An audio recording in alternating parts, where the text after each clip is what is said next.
नमस्कार। क्या आप जानते हैं कि जो सुख स्वयं दशरथ जी को भी नसीब नहीं हुआ, जिस चीज़ से कल्पित होकर दशरथ जी की मृत्यु हुई, वह सुख दशरथ जी के जो मित्र थे जटायु जी, उनको मिला। तो होता यह है कि जो राम जी हैं वह वियोग में हैं और वो बहुत अधिक दुख का अनुभव कर रहे हैं। वो प्रकृति से, इस पेड़ से, पौधे से, नदी से, पर्वत से, पशु से, पक्षी से, सभी से सीता का पता पूछ रहे हैं। और जब लक्ष्मण उन्हें समझाते हैं तब वह धीरे धीरे आगे बढ़ते हैं कि उन्हें लगता है कि हाँ, सीता को उन्हें ढूंढने का प्रयत्न करना चाहिए बशर्ते के व्यथित होने के। तो उसमें क्या होता है कि वो ये पहले से सोच रहे होते हैं कि शायद ऐसा तो नहीं है कि किसी राक्षस ने मेरी प्रिय सीता को खा लिया हो। और तभी उन्हें उन्हें एक गिद्ध दिखता है, बहुत बड़ा सा गिद्ध जो नीचे पड़ा हुआ होता है, और उन्हें लगता है कि कहीं यह राक्षस तो नहीं। और वो लक्ष्मण से कहते हैं कि लक्ष्मण, ये बहुत बड़ा सा गिद्ध है, मुझे लगता है कि कोई राक्षस का रूप है और इसी ने ही सीता को खा लिया होगा। और इसके बाद लेकिन जब वो धनुष बाण लेके जाते हैं, परंतु वो यह एक अच्छा काम करते हैं, संयम से काम लेते हैं कि वह धनुष को छोड़ते नहीं हैं। वो आगे जाते हैं चेक करने के लिए कि वो राक्षस ही है कि नहीं। जब वो देखते हैं तब उन्हें वो पाते हैं कि वह तो जटायु हैं। जटायु उन्हें कहते हैं कि मैं जटायु हूँ और मैं रावण से लड़ते लड़ते मेरी यह दशा हुई। और वह बताते हैं कि आप जिसको औषधि की भांति हर जगह इस वन में ढूंढ रहे हैं, वह आपकी प्रिय पत्नी सीता की का हरण और मेरी यह दुर्दशा भी रावण के कारण हुई है। अब ये देखते हैं श्री रामचंद्र जी की जटायु की यह अवस्था कि उनके दोनों पंख कटे हुए हैं, लहू लुहान हैं, दर्द से तड़प रहे हैं। उनकी यह हालत देखकर राम जी को बहुत दुख होता है और वह तुरंत जटायु को स्नेह से गले लगाते हैं, उसकी पीठ में स्नेह से हाथ फेरते हैं। और जो अंतिम दशा है जटायु जी की, वह राम जी की गोदी में बीतती है, स्वयं राम जी के गोद में बीतती है, जिसके लिए उनके मित्र जो दशरथ जी थे वो तड़पे थे अंतिम अपनी मृत्यु के क्षण में राम को देखने के लिए। परंतु जो जटायु हैं, उनके शुभ कर्मों की वजह से इतने वयोवृद्ध थे जटायु, बहुत उम्र हो चली थी उनकी, परंतु अपने जीवन की अवस्था में, जब अंतिम अवस्था में जब सीता उन्हें देखती हैं, उन्हें दुख से पुकारती हैं, तो वह अपने प्राणों का बलि चढ़ाकर भी रावण को रोकने का भरसक प्रयत्न करते हैं। और उस प्रयत्न में ही उनकी यह दशा होती है। यह सभी बातें वह राम जी से कहते हैं। राम जी जब ये बातें सुनते हैं, उनको लहू लुहान होते हुए देखते हैं, वो स्नेह से उन्हें गोद में पकड़ लेते हैं और उन्हें बहुत दुख होता है। वह लक्ष्मण से कहते हैं कि लक्ष्मण देखो, मेरा क्या किस्मत है।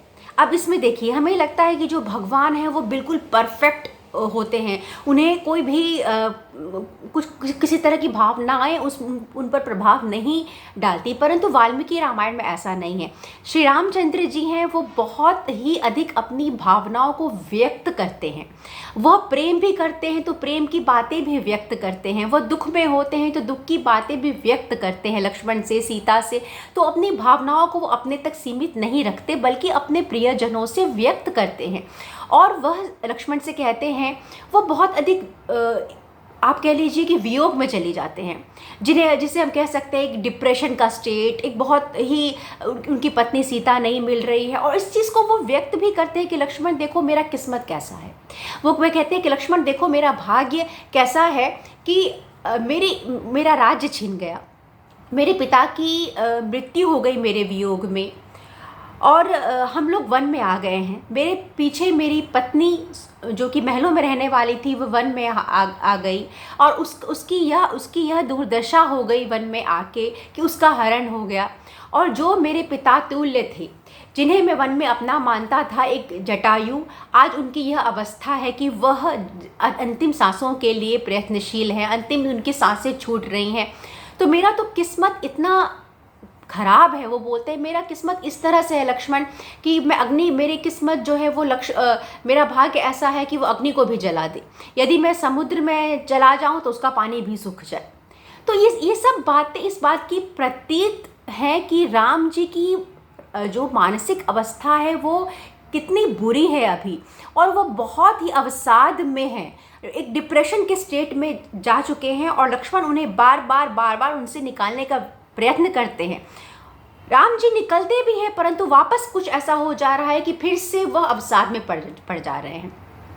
और जब जटायु की इस हालत में देखते हैं तो वो यह भी कहते हैं कि लक्ष्मण, अभी तक मुझे सीता के वियोग का इतना अधिक दुख था, विषाद था, क्रोध आ रहा था, परंतु इसके बाद मैंने जो जटायु की यह हालत देखी, जो कि मेरे कारण, मेरी सीता के कारण, मेरी पत्नी को बचाने के कारण इन्होंने अपने प्राणों की बलि चढ़ा दी, इन्होंने अपने प्राणों के बारे में भी नहीं सोचा, सीता को संरक्षण देने के लिए, सीता की सुरक्षा करने के लिए।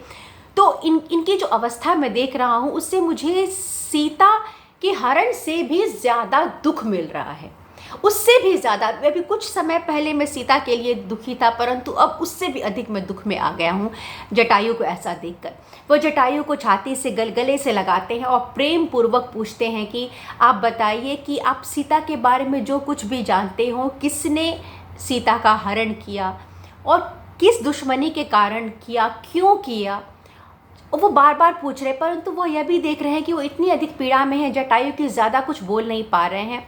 जटायु कहते हैं कि आपकी पत्नी का हरण रावण नाम के राक्षस ने किया, और उसने दक्षिण दिशा की ओर उन्हें लेके गया है सीता को, और रावण जो है वो विश्रवा मुनि के पुत्र है और कुबेर के भाई हैं, इतना कहते हैं। उसके अलावा वो यह भी कहते हैं कि जब सीता का हरण हो रहा था तो उस समय जो मुहूर्त था वो विंद नाम का एक मुहूर्त था।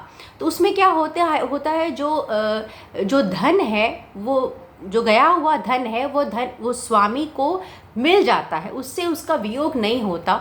तो कहते हैं आप चिंता मत करिए, वह मुहूर्त ऐसा था कि उसमें आपको आपकी पत्नी ज़रूर मिलेगी और पुनः वापस आप उसके साथ विहार करेंगे। तो इसके लिए आप चिंता मत करिए, आपको सीता अवश्य ही मिलेगी। और वो पूछ रहे हैं कि किस प्रकार हरण हुआ, वो राम जी जानना चाहते हैं। तो वो इतना ही कह पाते हैं कि उन्होंने एक माया से वृष्टि की और मौसम को ऐसा किया, और उसमें अपनी माया का प्रयोग करके रावण ने सीता का हरण किया, और सारी बातें बताते हैं, परंतु ज़्यादा बोल नहीं पाते। उनके मुंह से वो निकल, मतलब अंतिम अवस्था उनकी रहती है। तो वो जो राम जी हैं तो उनको समझते हैं कि कितने अधिक पीड़ा में हैं जटायु जी, और वह ऐसा कहते कहते क्या होता है कि जटायु जी के प्राण वहीं पर राम जी की गोद में वो प्राण चले जाते हैं, और वो बिल्कुल एक अविचल हो जाते हैं पर्वत की भांति। अब ये देखते हैं राम जी तो उन्हें बहुत अधिक दुख होता है। वो लक्ष्मण से कहते हैं कि लक्ष्मण, मैं इनका अंतिम संस्कार बिल्कुल अपने पिता की भांति ही करूँगा।